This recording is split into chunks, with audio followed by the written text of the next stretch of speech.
So here's why. We're going to explain this to you in a new way. Have you been listening to us for a while? Have you heard us say that when you know what you don't want, that's when you know more clearly what you do want?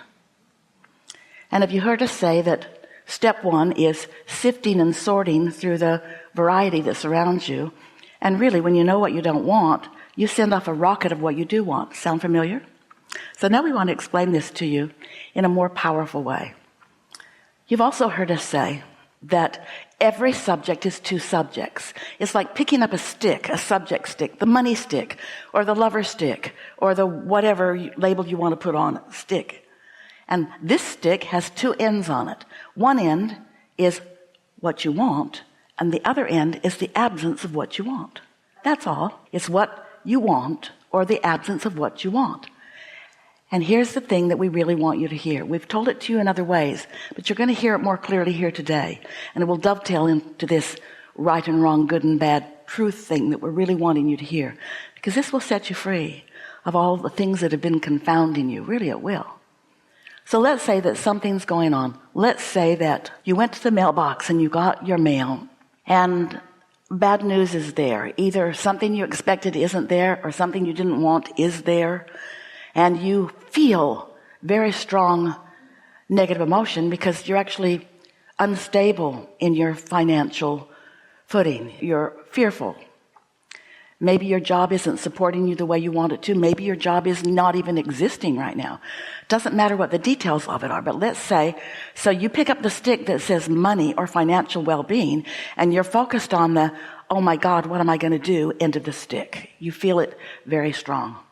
The thing that we want you to understand, more than anything that you have ever heard from us or ever will hear from us, when you activate this end of the stick, the unwanted end of the stick, you also activate the wanted end of the stick. In other words, when you know what you do not want, what you do want is active too. It's just that you don't have a bandwidth for what you do want because you've been living the indignity or the injustice or the unfairness or the unwantedness of whatever it is that's got your goat. And so even though you activated both ends of the stick, that's why the rocket of desire went off. You activated both ends of the stick, but you're not calibrated usually to the wanted end of the stick when you are suffering the not having something. Does that make sense to you? But you know who is calibrated to the wanted end of your stick? Your inner being. And everybody who hangs around with your inner being. And you know what it means when your inner being is focused, knows what you want. In other words, every time you know what you don't want, you're adding clarity to what you do want. You have sent so many pieces of information, vibrational pieces of information, that you have literally set forth like seeds that are germinating for all kinds of improvements in your life that will be yours when you're not calibrated to the I know what I don't want end of the stick.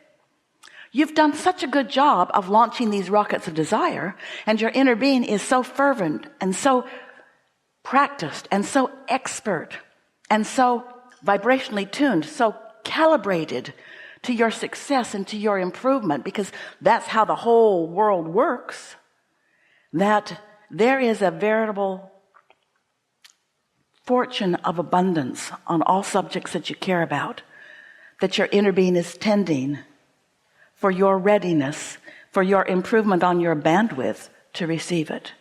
But if you don't improve your bandwidth, it cannot be asserted into your experience, because there is no assertion. There's no assertion, there's only attraction. So you're doing such a wonderful job of step one. You know what you don't want on so many subjects, and you've launched so many desires.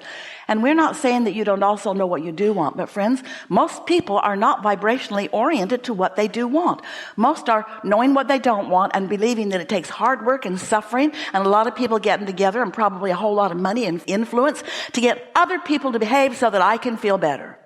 Let's split this pie up in a more equitable way is what most people are thinking relative to abundance, not even realizing that they've created their own pie of which they are depriving themselves because they are fundamentally focused upon what they don't want. Their bandwidth is about lack instead of about receiving what they're wanting. And so You just keep creating more and more, and often depriving yourself of the more and more that you're creating. And that's why your feeling of injustice gets greater and greater, because you're too busy trying to find the right and the wrong of it instead of the truth of who you are, what you've created, what your inner being is holding in vibrational escrow for you. And once you realize that if it feels like love, it is the true, true you. And if it feels like hate, it's far from the true, true you. Now, we're not saying that you can't calibrate to a whole bunch of things. You can gather a lot of stuff from a lot of people and a lot of influence to you, but you will not find the happiness that you came to live unless you're in sync with your true self, with your total self.